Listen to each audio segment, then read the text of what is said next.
Doctor ذاکر نے کہا کہ میرے دل میں یہ خواہش تھی کہ جب میں پاکستان جاؤں تو سب سے پہلے میں مولانا فضل الرحمان صاحب سے ملاقات کروں، اور ماشاءاللہ دیکھیں ڈاکٹر ذاکر نائک صاحب مولانا کے سامنے اپنی تمنا اور خواہش کا اظہار کر رہے ہیں۔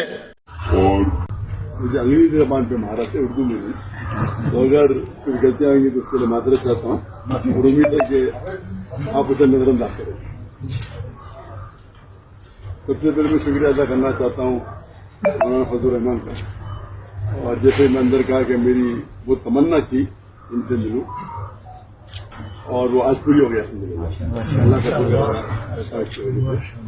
ایک بار فون پہ بات ہوئی تھی چند ہفتے پہلے ان سے، اور ڈاکٹر ذاکر کے بیٹے نے مولانا فضل الرحمان صاحب کا ماتھا بھی چوما۔ ماشاءاللہ دیکھا آپ لوگوں نے، اللہ پاک مولانا اور اللہ پاک ڈاکٹر ذاکر نے کو ہمیشہ ہمیشہ سلامت رکھے، آمین آمین ثم آمین۔ جزاک اللہ، شکریہ، اللہ حافظ۔